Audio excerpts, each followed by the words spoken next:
The steam locomotive is often considered one of the most majestic of all machines, but today there are only a few dozen running in North America, and only a handful of them get out on the main lines.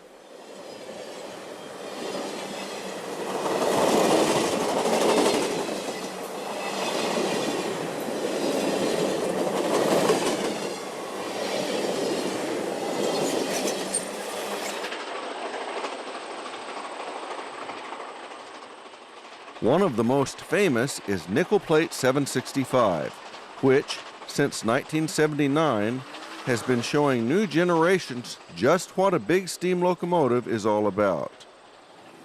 Come along with us as we follow 765 on some of her trips and see a big steam engine in action.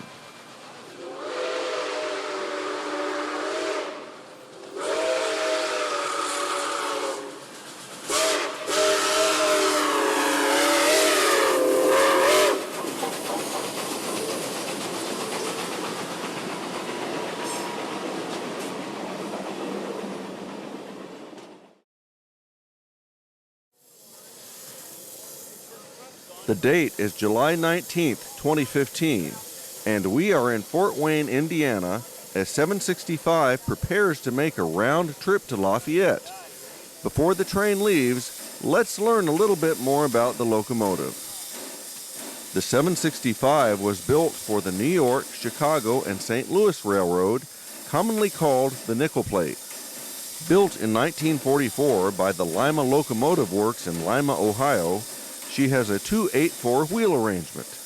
In the United States, steam locomotives of this type are usually called Berkshires due to the fact that they were first used in the Berkshire Mountains of New York and Massachusetts. The locomotive has a boiler pressure of 245 pounds per square inch and a little over 64,000 pounds of tractive effort.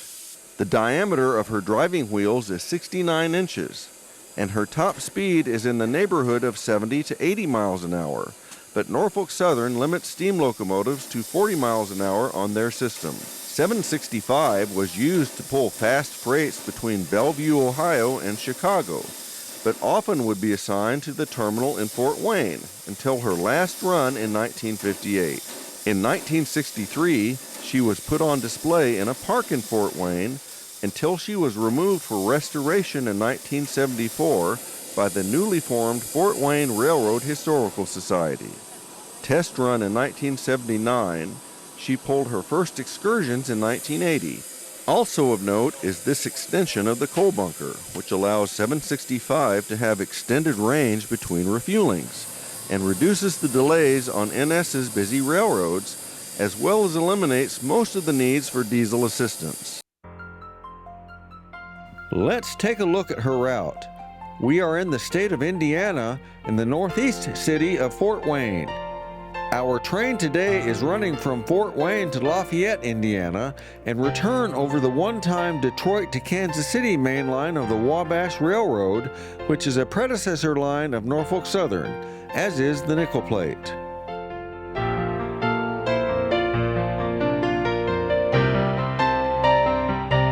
Once the line leaves the highly urban Fort Wayne area, it passes through mostly flat Indiana farmland and several small and medium-sized communities.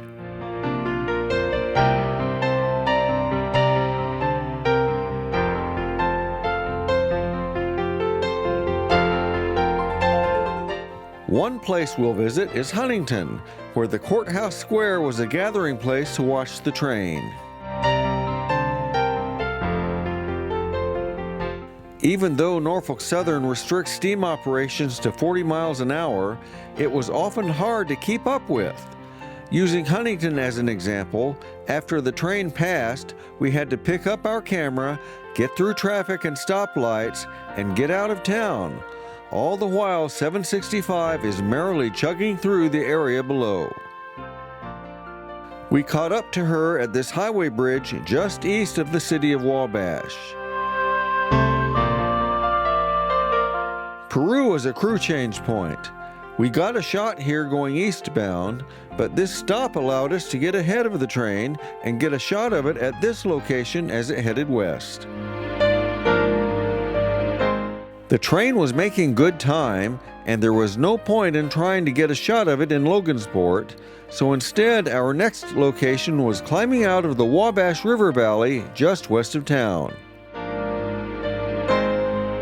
Our train next goes through several small towns, and we'll visit some of them as well.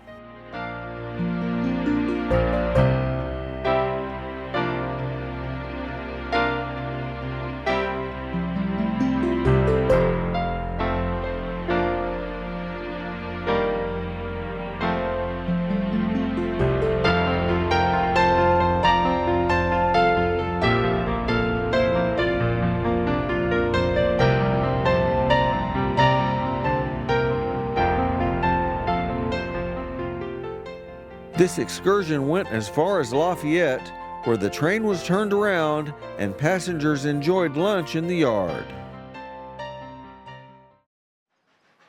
765 has departed Fort Wayne, so let's enjoy seeing this mainline steam locomotive in action.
Today, and the rest of the summer of 2015, she would be running as part of Norfolk Southern's 21st Century Steam Public Relations Program. Our train has a variety of vintage passenger cars, ranging from standard chair car coaches to others that offer more luxurious accommodations. On the rear is a second generator car used to provide electricity to the passenger cars.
765 encounters crowds wherever she goes, and Rockfield is no exception.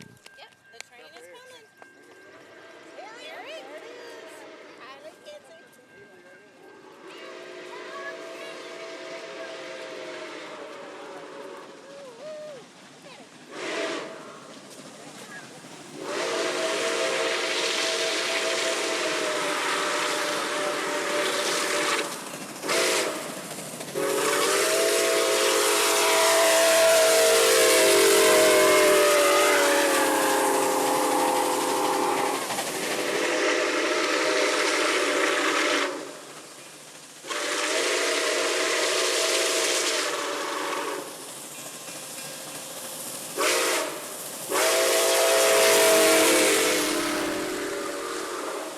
Our train will arrive shortly in Lafayette, where the passengers will enjoy lunch while the train is turned around.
At Huntington, huge crowds turned out to see the steam locomotive roll through town.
It's July 22nd, 2015, and we're just east of New Haven, Indiana, where 765 is about to leave her home base and start an excursion that will take her several places in the Northeast. She's about to pull onto her old nickel plate rails, then will back a few miles into the yard where she will rejoin her train. This is a 2-day deadhead move with no passengers. Today, the train will run from Fort Wayne to Cleveland, and tomorrow it will run from Cleveland to Youngstown. Let's look at the route to Cleveland. We're once again in Indiana, this time a few miles east of the Fort Wayne area, where the 765's home base is located. The locomotive has left her shop and will pull onto the old nickel plate rails and will back a few miles into the yard and pick up the train.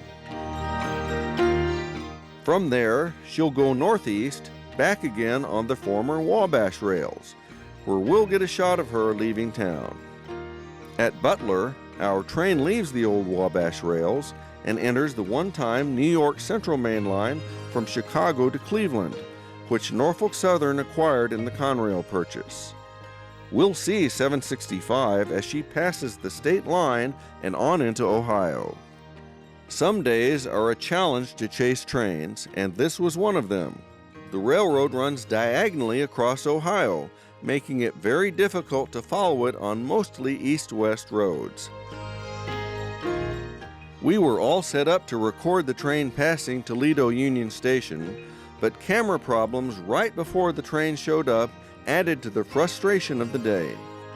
The camera got fixed, but once again, the 40-mile-an-hour train proved quite hard to catch, as it didn't have to slow down or stop in towns.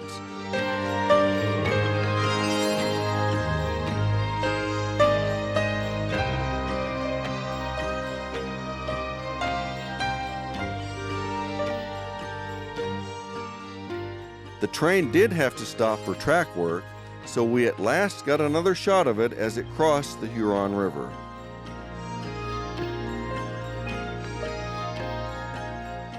As the train neared Cleveland, it was easier to follow. We got another shot in Vermilion. Our last shot of the day was in Amherst. With late afternoon traffic, the setting sun, and the setting fuel gauge, it was time to call it a day for train chasing. The train continued on to Rockport Yard just south of downtown Cleveland, where it spent the night.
765 is leaving Fort Wayne, once again on the rails of the old Wabash.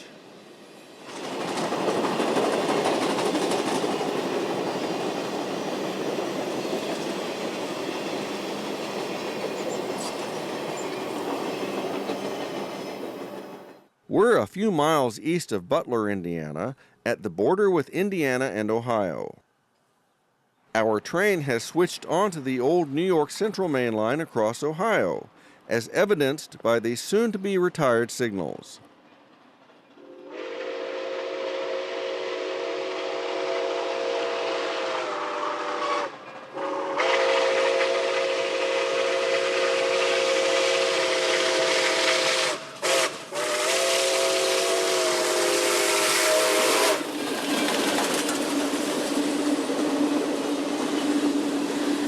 In front of the passenger cars are gondolas of the coal that 765 likes to burn.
It's the next morning, and we're a few miles east of Cleveland. Today, our train is running to Youngstown. 765 has been held up for several hours in the short distance between here and Rockport Yard, waiting for freights to pass.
Even though we are only a few miles out of Cleveland, our train is stopping to change pilot crews. These are the regular employees and conductors for this district, and they guide the steam crew over the line. Before the train leaves, let's look at our route to Youngstown.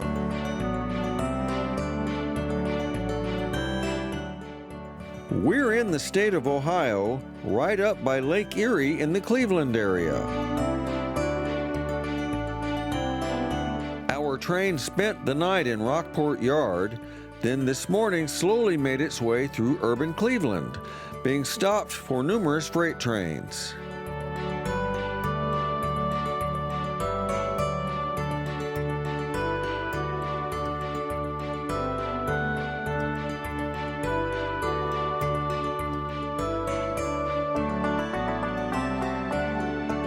Here in Whitcliffe, the train stopped to change crews.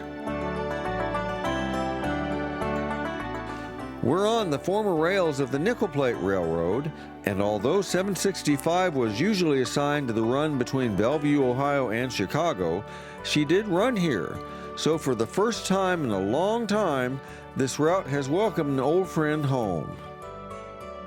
By the time we see her go by Perry, the line has taken on a more rural character.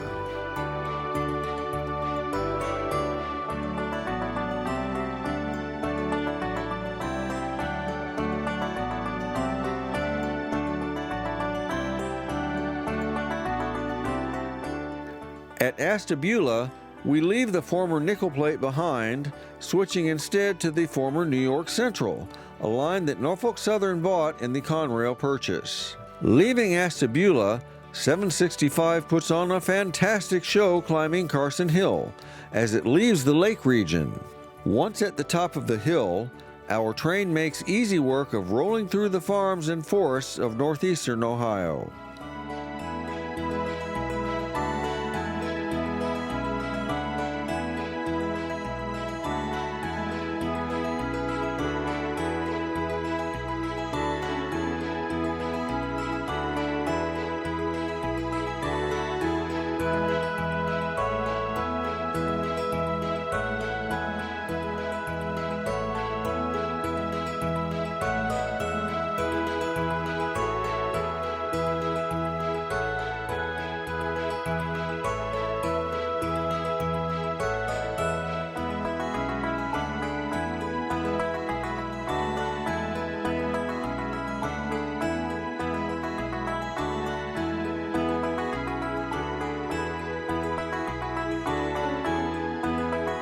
The destination of our train is Youngstown, where the 765 made a couple of trips the weekend after our visit.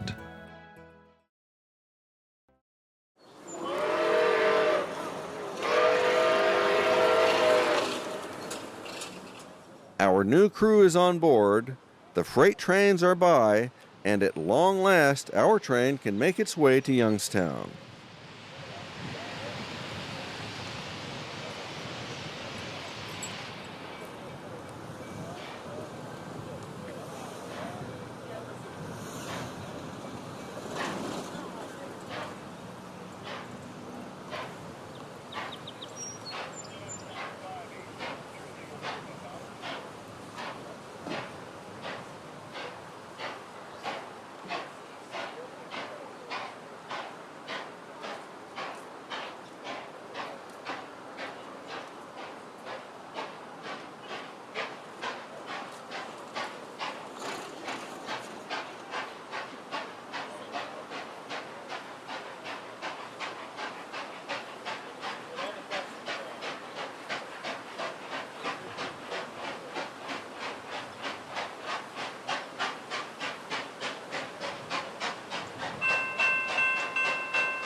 We're in Astabula, where 765 has switched onto the one-time New York Central trackage.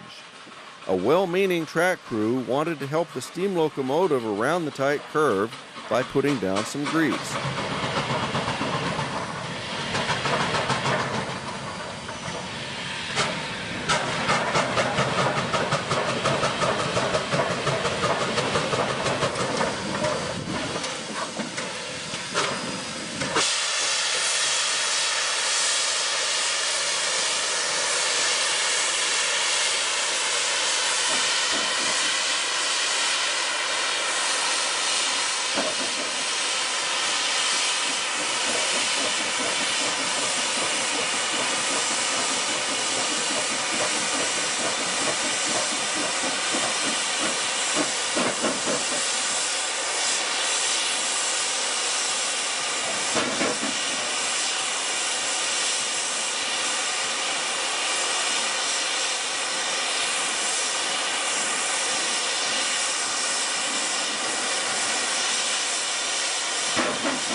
Instead of putting down a wee bit inside the rails, they put a lot of grease, causing the 765 to slip violently.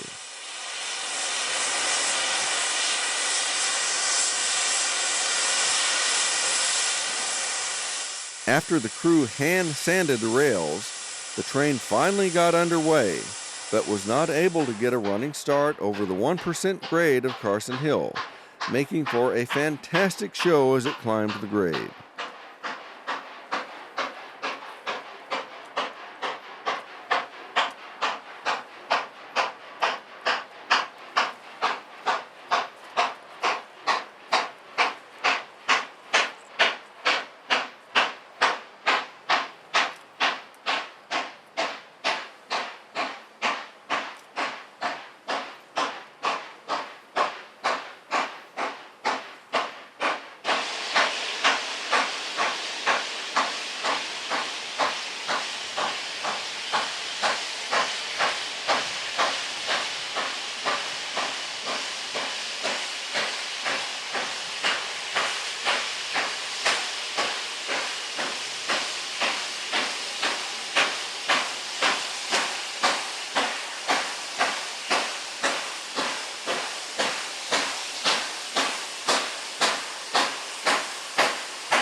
Once over the top, the steam locomotive had no problems the rest of the day.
Our train is nearing Youngstown, where it will pull excursions the next weekend.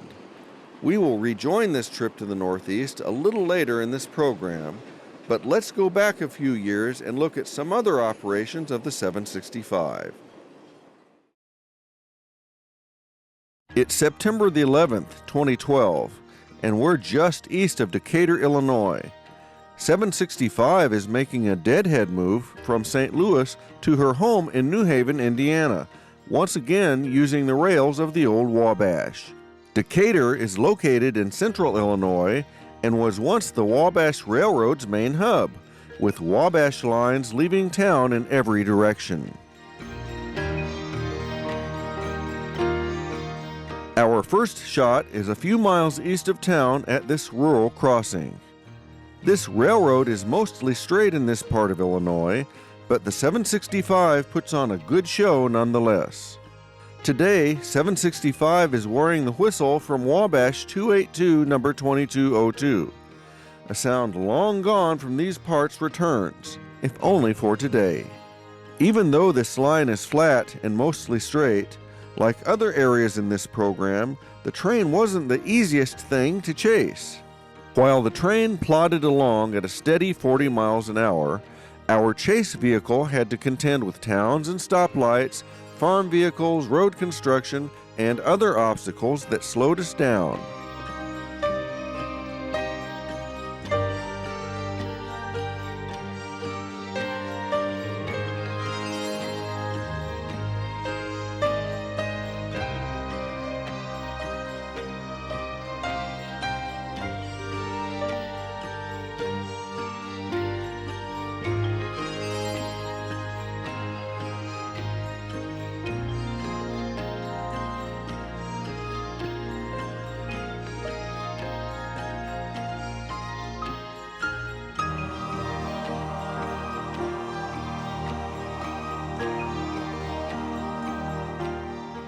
Once we got into Indiana, the rails became more twisty and curvy.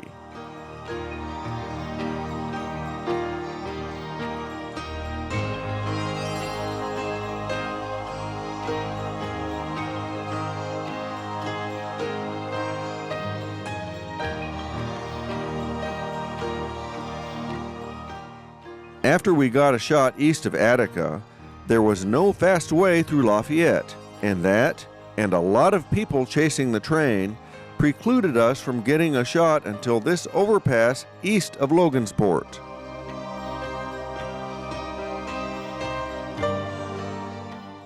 The train once again changed crews in Peru, allowing us to set up in Wabash to get the train passing by the many crossings in town.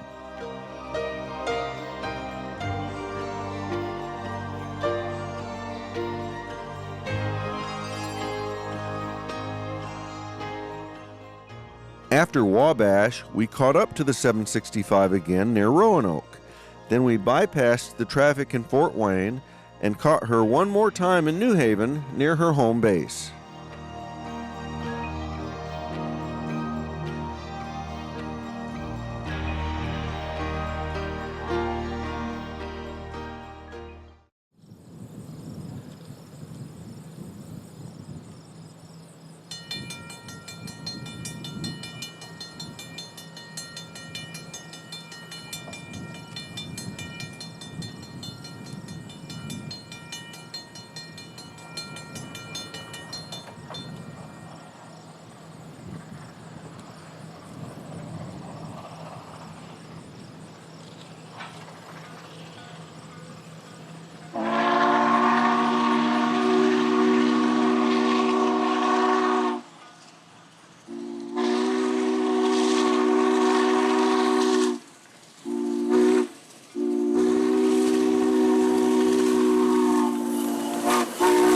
"765 had been pulling a series of trips for Norfolk Southern employees and their families in St. Louis. After the trips, most of the passenger cars were needed elsewhere, resulting in this short train heading east.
We're just a couple of miles away from 765's home base, and no doubt the crew is happy to be home.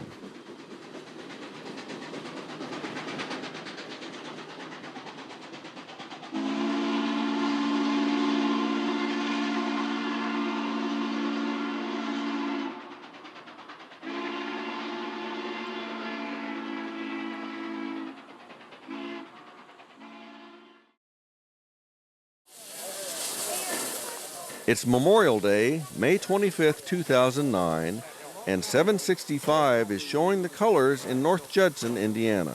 The locomotive had just finished a multi-year overhaul and was making its break-in runs at the Hoosier Valley Railroad Museum. One of the exhibits here is Chesapeake and Ohio 284 number 2789, which is very similar to 765. Today, 765 is wearing her whistle. North Judson is in northwest Indiana. The Chesapeake and Ohio, New York Central, Erie, and Pennsylvania all once crossed through North Judson. Today, all that is left is the C&O and a small portion of the Erie. Our train is running between here and nearby LaCrosse, over one of the few sections left of the old C&O mainline across Indiana. The museum itself is located where the C&O and Erie were right next to each other and utilizes all of the trackage in this area. Even though trains no longer run at mainline speeds, the old C&O makes for a nice train ride for the museum visitors and still offers freight service to the area as well. We'll see trains at several places along this line, including English Lake and the Kankakee River crossing.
Moving forward a couple of years, we're back in North Judson, where the Big Berkshire is pulling a freight train just for photographers.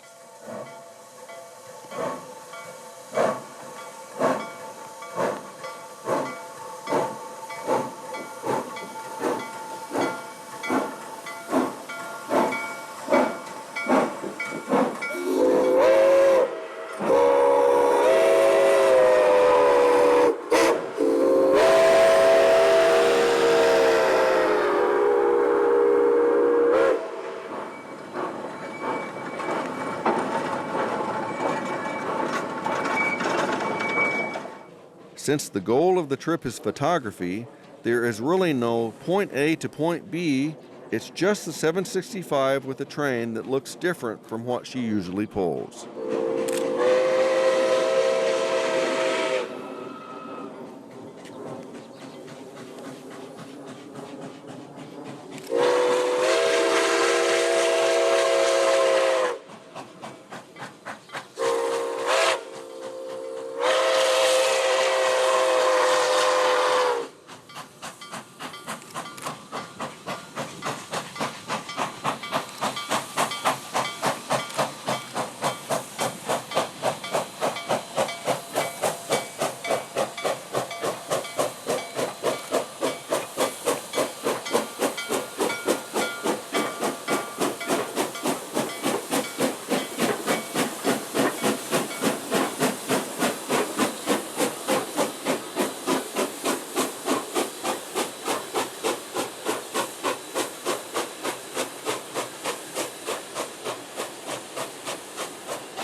through the field for this sakes too.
Even though this train is quite a bit smaller than what the locomotive usually pulled in freight service, we get a glimpse of what 765 must have looked like in days gone by.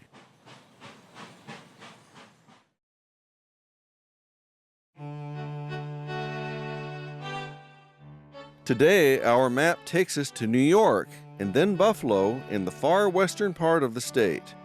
Our train will start in Bison Yard.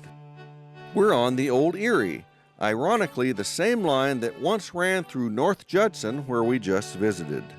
Our beginning shot was just west of the urban area where the line entered farm country. Today's run is a deadhead move with no passengers. This line is called the Southern Tier Route, named for this portion of southern New York State.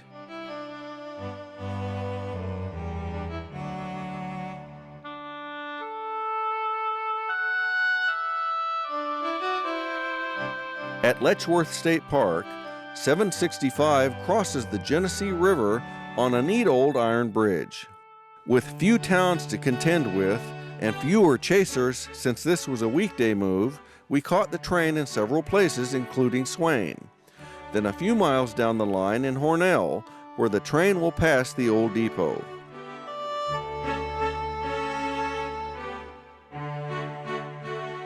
Beyond Hornell, the line follows the Canisteo River, where we will get shots in Adrian, Cameron, and Addison.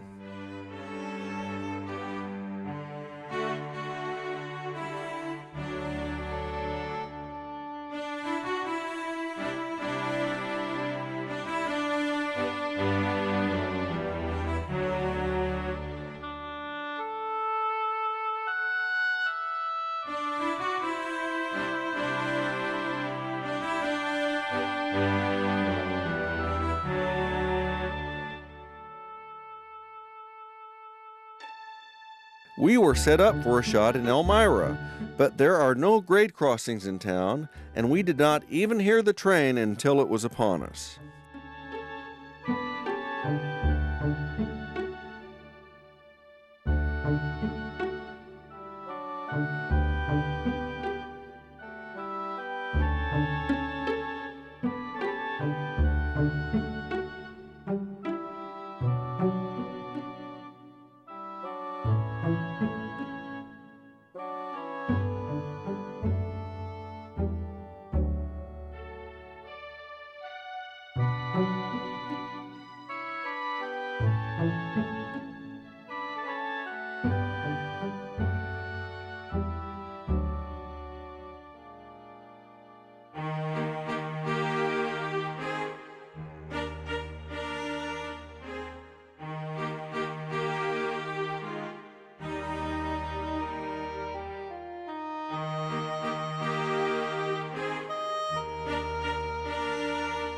The destination of today's run is Binghamton, which is still a major railroad hub for the region.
On August 3rd, the train is departing Buffalo, traveling to Binghamton, where it will spend the night.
We're in Letchworth State Park near Portageville. Our train is crossing the Genesee River on this 820-foot long, 240-foot high iron bridge opened in 1875.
Our train has arrived in Binghamton, and the crew is preparing her to leave in the morning for Allentown, Pennsylvania.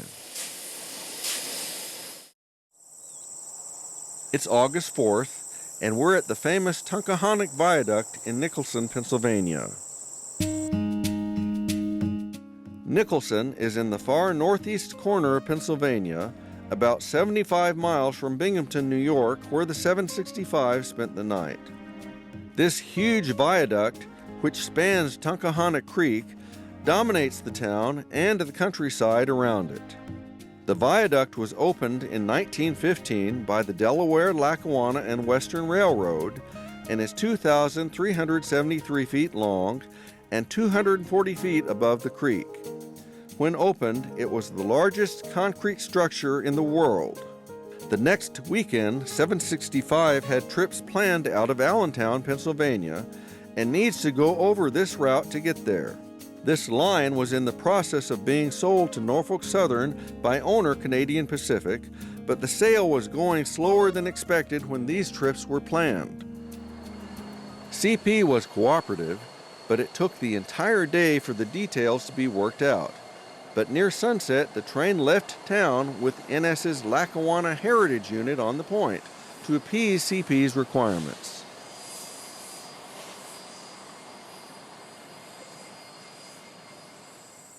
So, instead of a morning shot, we were offered an evening one. As the sun set in the west, the farmers under the bridge were getting their last bit of work done for the day. Even though there was a diesel on the point, it somehow didn't matter when the train crossed this grand old bridge.